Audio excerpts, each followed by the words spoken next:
Hello friends, कैसे हैं आप सभी। आई होप अच्छे होंगे और सभी अपनी तैयारी भी कर रहे होंगे। आज इस वीडियो में हम आपको बताने वाले हैं सबसे पहले तो वो सभी कैंडिडेट जो कि राजस्थान एपीओ देने वाले हैं 19 नवंबर को, उन सभी को शुभकामनाएं कि सभी का एग्ज़ाम अच्छे से जाए। और साथ ही यह जो वीडियो आज हम बनाने वाले हैं, यह देखिए, कुछ स्टूडेंट तो स्ट्रगल करके किसी डिग्री को हासिल करते हैं, बट वही डिग्री चंद पैसों में जब दूसरे लोगों को मिल जाए तो आप समझ सकते हैं कि कितना बड़ा करप्शन, कितना बड़ा धोखा है उन कैंडिडेट के साथ जो कि पूरे स्ट्रगल के साथ उस डिग्री को हासिल करते हैं।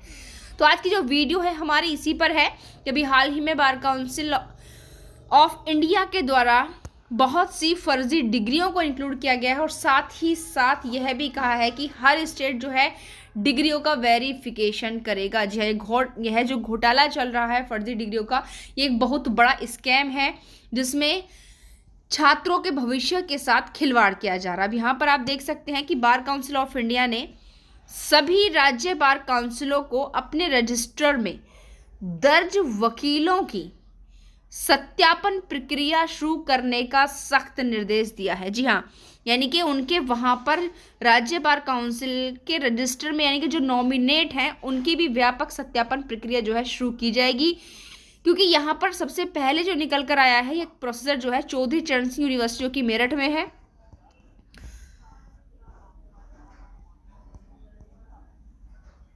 वहाँ से ये रिपोर्ट जो है मिली है। ठीक है, चिंताजनक रिपोर्ट के बाद की गई है। इनके सबसे पहले जो नाम इसमें निकल कर के आ रहा है वो है चौधरी चरण सिंह यूनिवर्सिटी का, जिसमें 13 फर्जी लो डिग्री के मामले सामने आए हैं।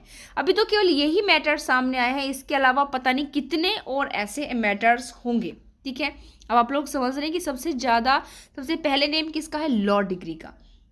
अब आप यहाँ समझ सकते हैं कि जो व्यक्ति लॉ की फर्जी डिग्री लिए हुए है, आखिर वो क्या कल एडवोकेसी कर पाएगा, क्या काम कर सकते हैं, क्योंकि उसे तो ठीक से लॉ की नॉलेज ही नहीं, क्योंकि उसने तो डिग्री ही फर्जी ली है। तो वो सामने जिसने खुद अनजस्टिस से कोई भी डिग्री अडॉप्ट की, वो क्या सामने वाले को जस्टिस दिला पाएगा। सबसे बड़ी बात यही है। और इसके बाद जो है समस्या दिल्ली सहित अन्य स्थानों में भी सैकड़ों मामलों तक फैली हो सकती है, क्योंकि ये तो एक लिमिटेड छोटा सा आंकड़ा है, इसका मतलब स्कैम बहुत बड़ा है जो बहुत अत्यधिक क्षेत्रों तक फैला हुआ है। फर्जी योग्यता के इस खुलासे से केवल कानूनी पैसे की साख खतरे में डल गई है। तो बिल्कुल डल गई है भाई, क्योंकि यह एक बहुत ही प्रोफेशनल, एक कर्तव्य प्रायण जो है यह पैसा है। इसमें इस प्रकार की फर्जियां के मामले, डिग्रियों के फर्जी मामले निकल करके आएंगे तो फिर क्या होगा, इसकी साख तो ऑलरेडी खतरे में पड़ ही जाएगी और पड़ चुकी है।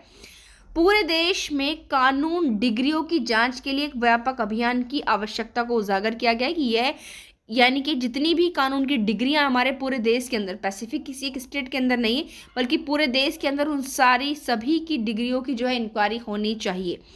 अधिवक्ता अधिनियम 1961 का जो सेक्शन है 26 का सबसेक्शन फर्स्ट, उसके तहत बीसीआई ने क्लियर किया कि इन फर्जी मामलों की रिपोर्टिंग या फिर इनका निपटान में विफलता अगर हुई तो यह गंभीर कर्तव्य उल्लंघन माना जाएगा। क्योंकि क्या कहा है बार काउंसिल ऑफ इंडिया के द्वारा कि सभी डिग्रियों का वेरिफिकेशन होना चाहिए, और अगर इस कर्तव्य में यानी कि फर्जी मामलों की रिपोर्टिंग या उनका निपटान करने में कोई विफलता होती है तो ये विफलता गंभीर कर्तव्य उल्लंघन माना जाएगा और इसके खिलाफ जो है कड़ी कानूनी कार्यवाही भी की जाएगी।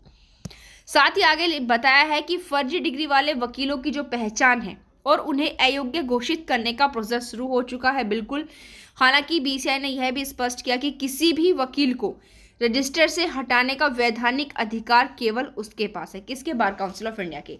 यानी कि यहाँ पर सभी स्टेट्स को करना क्या है कि उनके यहाँ पर जितने भी एडवोकेट्स हैं सभी की डिग्रियों का वेरिफिकेशन करना है उसके बाद, बट वो उन्हें हटा नहीं सकते। उनको हटाने का जो वैधानिक अधिकार है वो केवल बार काउंसिल ऑफ इंडिया के पास है, जो राज्य बार की सिफारिशों पर आधारित होते हैं। यानी कि जो राज्य, देखिए जो स्टेट बार काउंसिल है वही तो वेरिफिकेशन करेंगी ना, और वेरिफिकेशन करने के बाद वो सिफारिश करेंगी बार काउंसिल ऑफ इंडिया से, वो वेरिफिकेशन उसको देंगे और उसके बाद वो उसे हटाएगा। इस प्रोसीजर में किसी भी प्रकार की चूक हुई तो यह बीसीआई की अधिकारिता को कमजोर करती है और एडवोकेट एक्ट का साथ ही उल्लंघन भी करती है। साथ ही बार काउंसिल ने कहा कि कई राज्य बार काउंसिलों द्वारा अब तक प्रभावी सत्यापन तंत्र लागू नहीं किया गया। इनके कहने के बावजूद भी कि सभी डिग्रियों का वेरिफिकेशन होना चाहिए कि राज्य बार काउंसिलों के द्वारा इस सिस्टम को फॉलो नहीं किया गया है। और साथ ही रिपोर्टों से यह भी संकेत मिला है कि यह गड़बड़ी हज़ारों मामलों में हो सकती है, क्योंकि ऐसा नहीं केवल आपका 100-200 जो है डिग्रियाँ ही फर्जी होंगी, ऐसा नहीं। जब यहाँ पर वेरिफिकेशन होगा तो बहुत बड़ी यानी कि हज़ारों की संख्या में गड़बड़ी निकल कर सामने आएगी, जिसमें फर्जी डिग्री, नकली शैक्षणिक प्रमाण पत्र और जाली योग्यताएं भी शामिल हैं। यह जो चीज़ें हैं, अगर इस प्रकार की लॉ की डिग्रियां अगर फर्जी होंगी, नकली एजुकेशन सर्टिफिकेट होगा, नकली आप क्वालिफिकेशंस बना रहे हो, तो यह न्यायपालिका पर एक बहुत बड़ा संकट है और साथ ही साथ न्यायपालिका में जो सार्वजनिक विश्वास है उसको कमज़ोर करता है, क्योंकि जुडिशरी क्या है, दूसरों को जस्टिस देने वाली है। और अगर उसी जुडिशरी के अंदर जो है धोखाधड़ी करके व्यक्ति शामिल होगा तो वहाँ पर उसकी शाख अपने आप ही कमज़ोर हो जाएगी और कानूनी पेशे में अपेक्षित जो मानक होते हैं वो गिरेंगे। बिल्कुल जो क्वालिफिकेशन चाहिए होती है जुडिशरी के लिए, हमारे लीगल फील्ड के लिए, वो क्वालिफिकेशंस उसके अंदर है नहीं, तो क्या कर पाएगा।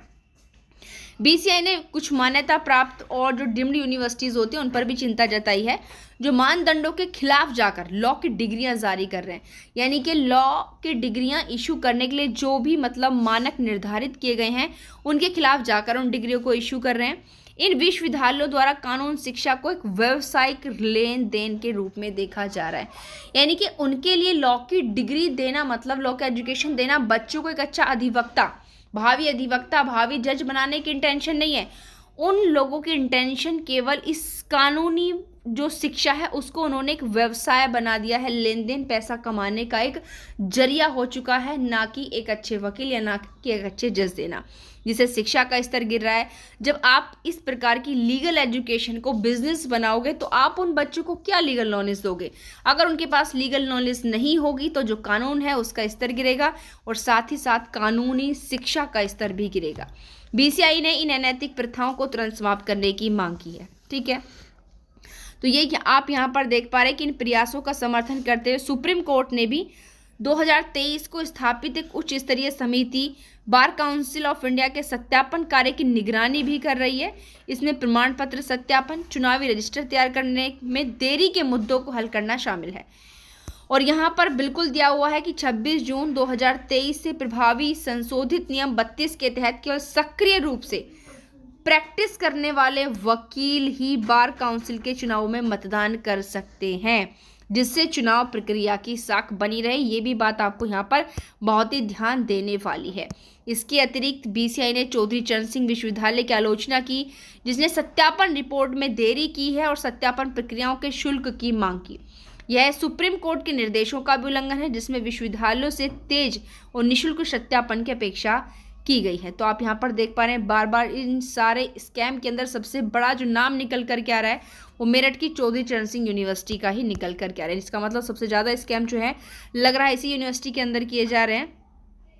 बीसीआई के एक हालिया प्रेस विज्ञप्ति में यह भी कहा है कि राज्य बार काउंसिलों के रजिस्टर में जो फर्जी वकीलों की मौजूदी चुनाव प्रक्रिया की साख को नुकसान पहुंचाती है।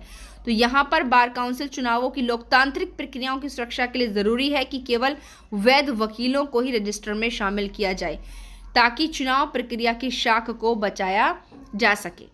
ठीक है, तो आपने यहाँ पर चीज़ें देखी कि किस प्रकार से हमारे लॉ फील्ड के अंदर भी जो है बराबर स्कैम चल रहा है। लोग नकली जो है लॉ की डिग्री लेकर के एडवोकेसी कर रहे हैं। तो इस चीज़ के लिए वेरिफिकेशन इशू हो गया, तो जो फर्जी डिग्री वाले वो सावधान हो जाएं।